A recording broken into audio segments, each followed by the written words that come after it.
Well, thank you very much for that tour through the places and the times of the temple. We have our panelists coming back up, and I think the microphones should be, we'll get those going again. And as before, if you have questions that you'd like to hand in,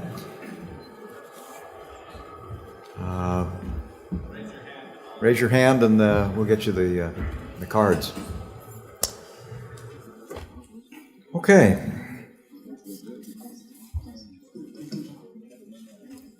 Let's begin as we did before by giving the panelists an opportunity to interact with Dan Bahat if they would like to add to or bring any more emphasis or light on anything. George, would you like to begin with that? I was going to ask Professor Bahat to clarify the word priest. We hear about Zadokite priests, we hear about Levite priests. When you say priest, could you clarify that? You have 24 priestly families. What exactly are we talking about? I think that's on. Very simple. There must be descendants of Aaron the priest, the brother of Moses. This is the idea. And tradition went on. Look, for us, I mentioned before that Jesus is a descendant of King David. Those heretical things are going very deeply in Judaism. And today, many people tell me, we are descendants of this famous rabbi, of this and this person. For example, all the Maccabean kings are descendants of King David, because they were called Hashmonai, which was one of the families of Judah and so on. The same thing. To tell you, there were no Sadducite priests. There were Sadducite priests only in period where I can imagine that the people who were the priests under the Seleucids, when the temple was desecrated and so on, they could be Sadducite. Altogether, the Mishnah is always, according to the Perushim, how will you call them in English? Pharisees. Everything is under the Pharisees. We don't have anything of the Sadducees. Besides, you remember that the Damascus, the book of the Lions of Damascus, was actually considered to be a Sadducite because it was strange to the general thing. But I'm afraid to go to it. After all, I'm a man of stone, not of book. Any other? George, did that answer the concern you were wondering about there? Speaking of the priests, we have a question here as well. What was the youngest age of the priests and the youngest age for the high priest? And I think this may also have some relevance to the implication that Jesus was of one of these priestly families, and therefore how old he may have been in serving, or how that might be relevant to the New Testament.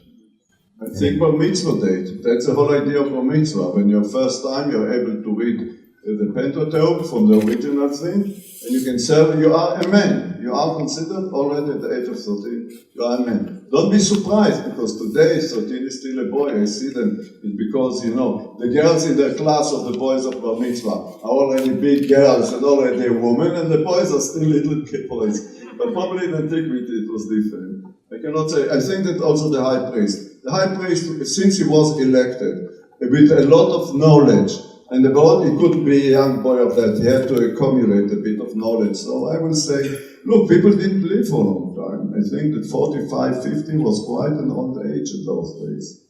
You see, so how, I will say, if he was 30, 29, 28, 30, this was an adequate time to be a priest, to be a high priest. And if one of the jobs of the priest was to be sure that the gates of the temple, the entrance to the temple, were policed in a way that only the proper people came in, should we understand Jesus' driving out of the money changers and maybe also admonishing people to be worthy when they come to the temple was somehow carrying out a priestly function? Good. The question is about policing. Yes. You have to keep the temple pure. It is so important. You see, the inscriptions, the two Greek inscriptions speak explicitly. If an impure person, non-Jewish, came to the temple, He was executed. This was the idea. I don't think it was so simple as it describes. But what about a Jew? Imagine everybody saw me going to the ritual bath and everything, and I'm pure and beautiful, and I've got physical emissions. It can be sexual relation, it can be anything, and I go to the temple, I'm not pure. Who knows about it? Only God and me, and in case of sexual relations, my wife. So there was a special punishment inflicted on Jews who desecrated the temple. It is called in Hebrew karet. The verb karet means to fell, like a fell a tree. You see, to cut a tree down, which means this person will be cut down from amongst his nation, which was even more cruel in the way by which the non-Jews were executed in case. I want to remind you one thing. Jews were reluctant to kill people. Jews were reluctant to kill people. You know, the Sanhedrin, which was a great advantage for people to be in the Sanhedrin. But if one Sanhedrin, during its long duration of service, 3 times condemned somebody to death, it was considered to be a lethal Sanhedrin, and it was dismissed.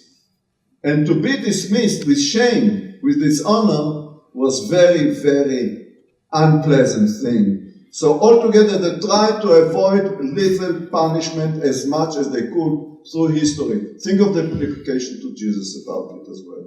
You know, a lot is being written about the trial of Jesus. Who executed Jesus? Also very interesting for the next lecture.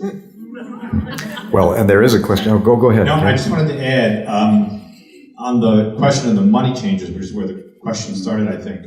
My understanding, as Dan, Jim, George, anybody, is that the money-changing tables were in the Stoa, which was that beautiful colonnaded portico on the southern end, which is not quite the temple. It's the Temple Mount, it's the temple complex, but not, I don't want you to think that there were money-changing temples in the courtyards and stuff up close to the temple that Dan was showing. Is that everybody's understanding?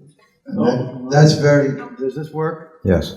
That's very important, because if the Moriah is the square, then the money changers were to the south, and this is part of the extension by Herod the Great. It is not the holy temple area.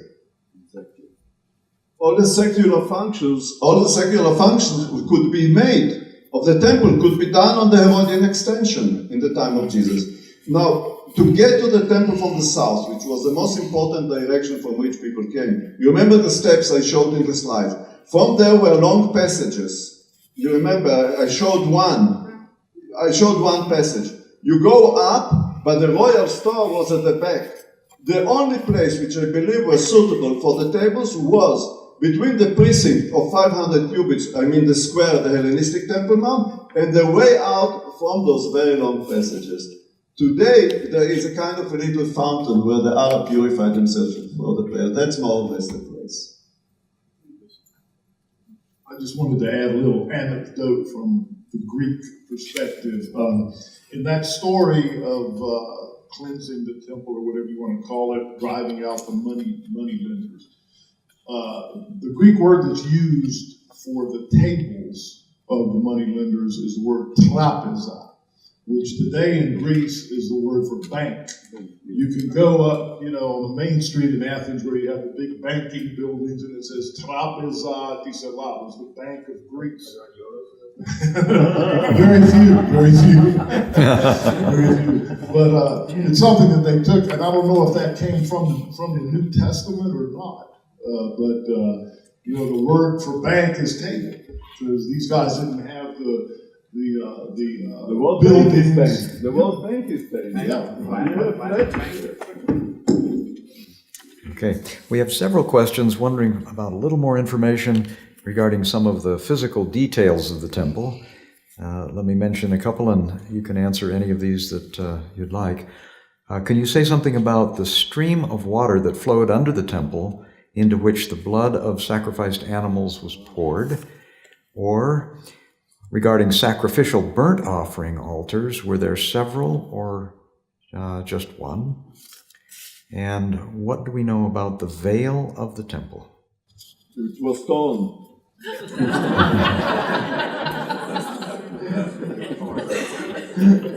Now, about the water. One of the great things about the temple is that it needed great supply of water for cleansing, purification, and all kinds of things. We know that the Hellenistic temple, as described in Ezra and as described in the letter of Aristeas, there was an aqueduct bringing water from distance. Possibly, the great aqueduct, which I've published for the first time in such details, coming to the Temple Mount, an amazing, impressive structure in Jerusalem, might have been remains of that aqueduct. But from Herod's time onwards, we hear all the time of the great aqueduct, which is last time served Jerusalem under the British mandate. When the British army came to Jerusalem, they repaired it because they were afraid to use the cisterns in Jerusalem, lest the Muslim may poison them in order to poison the British army. So that was the last time. It was all through history. We've got Arab inscriptions and Arab descriptions describing the construction of the aqueduct. But the amount of water was so great, they had to cleanse the temple from the blood of the sacrifices. Now look, the water mixed with the blood was a thing which was very favored by the peasants. Because the water coming, if you water your garden with water which is mixed with blood, it will be more pure, more fruitful. The thing is that in the Mishnah, there is a whole tractate which is called embezzlement. Embezzlement. What is embezzlement? When a private person, is using the public things for his own favors. What happens is, down along when the water came out from the temple, and it speaks really about almost springs of water coming out, flashing the blood and everything, it went along the Kedron Valley. Farmers, what did they do? They saw the water running there, they make a little canal, and they diverted the water to their field. The question is, after it was already used and finished, is it embezzlement to take the water or not? What do you think they said? Of course it was embezzlement. So if it is embezzlement, they had to pay water for it. So if they paid for the water, then it was okay. In other words, imagine that the amounts of water so great that the Mishnah dedicated a whole tractate to deal with it. So you understand why the imagination of water running under the altar, under the temple, it brought some people, mostly evangelists, to believe that maybe the temple was not on the site where it is, but maybe over the spring Gihon, the spring in the city of David, which is nonsense. But still, it shows only that the influence of water under the altar, under the temple, was very, very important thing. No, there was not more than one altar. Of course, there was only one. Yes. I'm sorry that I told always my students, if you ask me a question, I have got always long answers. So please. Okay. Question about Jerusalem in general. Was the temple the only public place in Jerusalem where large numbers of people would gather, and thus the place where Jesus would have taught? What other public places might there have been that he could have alternatively been teaching at? Well, first of all, I mentioned the steps, which I believe he stood with the rabbi, which was a place of gathering. That's why the rabbis were standing there.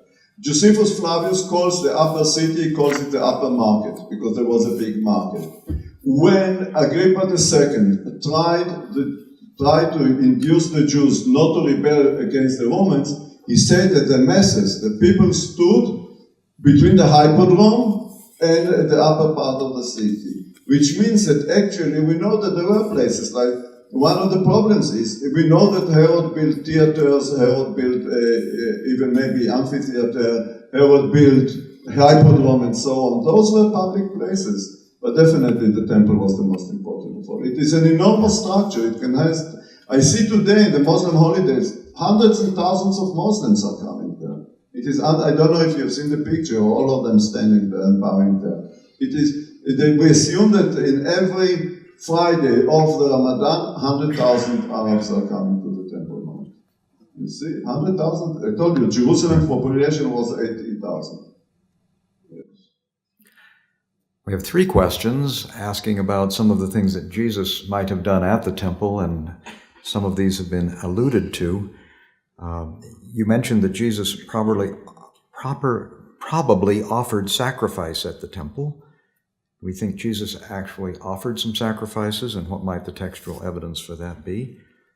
Another question about, would Jesus have used a mikvah to ritually immerse himself as he went in and out of the temple, having already been baptized by John? Differentiate that, please. And finally, in your book, Jim, you mentioned that Jesus might have changed into white clothes similar to the priests and the Essenes. What is the reasoning or ideas back to this? So clothing, washing, sacrifice, and Jesus. Jesus was a Jew.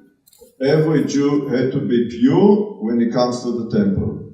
If he was purified by the baptism, by John the Baptist in the Jordan, he had to walk a whole day in the mountain in the dust, so on, when he comes to Jerusalem. I told you it's about 30 kilometers, which is a long way. He had to purify himself before coming to the temple. That's for sure. Jews used to sacrifice in the temple. I believe that also Jesus had to buy a lamb or whatever and to sacrifice in the temple. About the white clothing, I'll pass it through.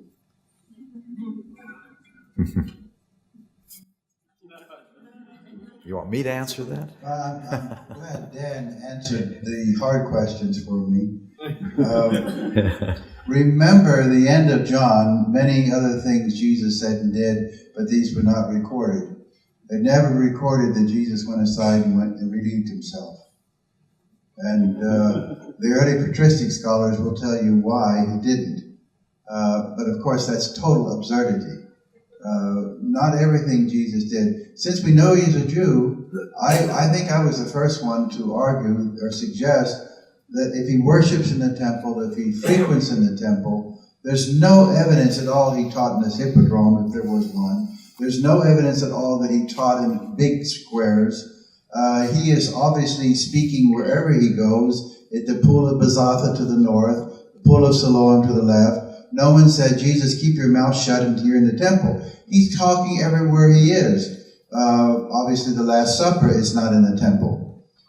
Now, if Jesus frequents a temple, and everything we know, he's teaching in the temple, if he's in the temple, and if he's a Jew, he's honoring the temple, and that means he's worshiping, he's hearing the Levites sing, he's hearing people put money in the chamber, in the treasury, he would also worship. And I'm the first one to argue, and I'm glad Dan supported it. If he worships, he would honor the priest, he would honor the temple, he would buy a lamb, and you say, but he's not sinful.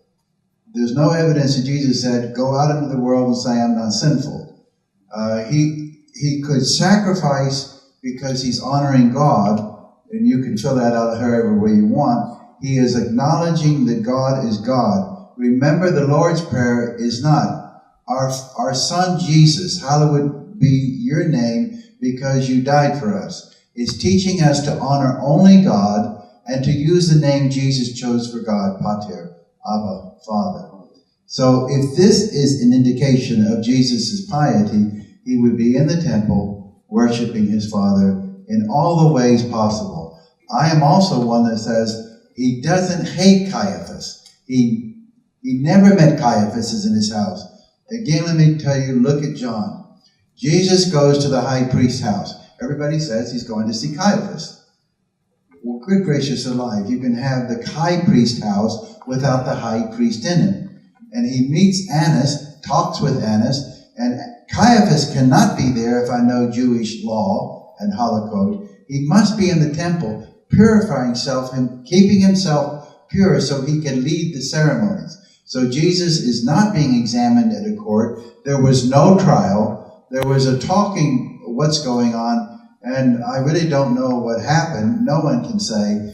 We can only say that Jesus is a Jew that was put on the cross by Roman soldiers by the edict of Pilate. And it is totally unwise.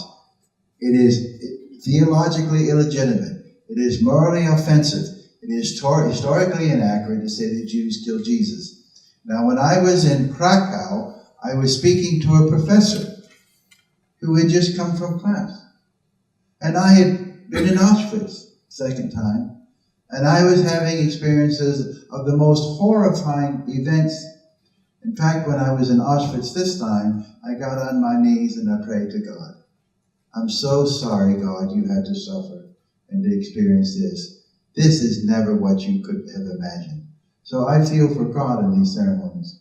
So I'm in Poland, it's October, and I've been lecturing in all the big universities, and I'm trying to make a good point, which I just made to you, that Jesus was very Jewish. Therefore, you can't say Jews killed him. And I have students come to me, no, he wasn't Jewish at all. He's from the Galilee of the Gentiles.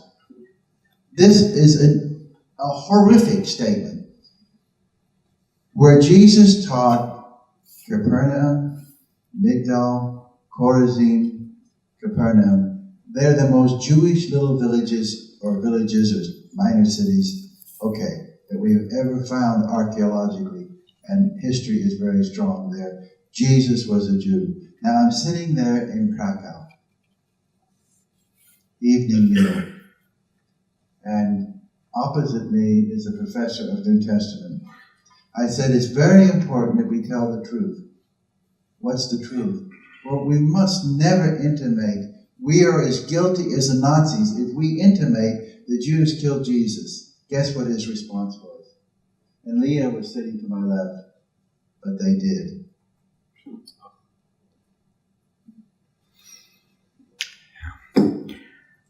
Just again, a small political thing. Today, the official policy of the Palestinian Authority, that Jesus was not a Jew. That Jesus was one of the people who lived along the coast who were Gentile. So you see, it all comes back in a different way. Yeah. Now, Obviously, we must emphasize, I didn't let it go at that. I said, no Pope has said that. John Paul II made it clear that's impossible. And that's now continued by Ratzinger, Benedict XVI, and by Francis. Under no teaching, we must be very careful. Don't even give the impression that Jews are responsible for the death of Jesus. I left you wandering. I think there were some priests that were really upset with Jesus. But what's new about that? There are many Mormons that are upset with things said about Mormons. And so, and Arabs, but it becomes very difficult when you have a Jewish debate. No one said horrible things like the Essenes at Qumran. My gosh, what was said by Jews about Jews is 100 times worse than anything said about a Christian about a Jew. And what about the Antichrist? That is a Christian saying something about another Christian. If you do not confess that Jesus has come in the flesh, you are the Antichrist. So be very careful. What is said between Christians and between Jews is very different than when you move from a Jewish environment and now Gentiles are saying things about Jews. They're saying the same words. There are some things that we can say in-house, but we must be very careful to realize that what we have is a Jewish environment. Eventually, we get to Nicaea in 325. I'd like to know, where were the Jews? And if Jesus wandered in, I would have to say, thinking, what are they talking about? Jim, your point about needing to be very careful about what we say is certainly well taken. And who was the driving force behind various parts of the concern about Jesus? And much of that, of course, must have begun in a fairly small group of what the New Testament refers to as the chief priests. And when you read the New Testament really carefully, you can see that that's the continuous or consistent thread that runs through the opposition to Jesus. Like you said, there's certainly a group of priests who are somehow trying to make something happen here because their vested interests are, of course, the ones that are being most challenged by what Jesus is doing. But for the masses, for most people, the Jews embraced Jesus in thousands and in large groups. So we need to be careful about how we even describe the roles of the various players, and there were many of them who participated in that. If I I could just say, I think the way the Gospels want us to see this is that, first of all, Jesus had to die. Somebody has to do it. God doesn't want that person to have to live through the rest of eternity thinking, I did it. And so there's a lot of sharing of forces that help to bring all of this to some kind of culmination that happens very quickly with lots of people very frightened. So I think that when we see in the Gospel of John that the world rejects Jesus, well, in all of their own ways they do. But that's to be sure that everyone in the world knows that they can accept Jesus and can accept his Father and his house. That's a point we'll be talking about more in one of our classes on Wednesday. And I think there's an article in your book on Jesus and archaeology about the trial of Jesus that people might want to look at. I won't mention who the author was, but we've worked on this before. Okay, well, let's see. I think we're really at a closing point here for the morning session, although there are some other questions here about mosaics in synagogue I want to floors. say something before you say the Okay. final word. Oh, you don't want me to have the final word, or I get to say the final word after you do? Final word, Oh, but I okay. want to say something. I want you to know the panelists have talked to me, and every time I've brought groups here, they say the same thing. Thank you for being you. Thank you for being you. You are deeply spiritual, and I have said it every time I've been here. I feel the power of God in your midst. Be very proud of who you are. Recognize everyone is making tremendous sacrifices. All of you are reading, which is a shock to me. In fact, I've said when I speak to Methodist, you can see this. I'm a Methodist, you know. You can say this is in-house comp. So they say, oh, he said something about Methodists, you know, he must hate Methodists. But when I speak to Methodists, you know, they're large groups, thousands come. They don't seem to read anything I write. And one of them comes up and says, I read your book. And I want to say, which of the 80, you know? But that would, I've read your book, and I really think they're insulting me in a way, you know. Then you ask them which one. Oh, I forget the title. What did you find in it that was interesting? I forget. This is engaging when I'm with Methodists, okay? But I'm saying that because I love Methodists, but I wish they would read what you read. But I have to end up by saying, when I speak to synagogues, my goodness gracious, the honor they give me, I don't know that much, but it's amazing what they know. They really do read the Mishnah and the Talmud, and sometimes, you know, by mistake, the Tanakh. Well, Jim, you compliment us by your presence. Panel, you inspire us by all of the things that you've said and challenge us with questions that we will come back in the afternoon to continue to think about. One of my favorite German proverbs says, Gute Frage ist halbe Antwort. A good question is half the answer. We're halfway through today's program, and we've got a lot more questions and a lot more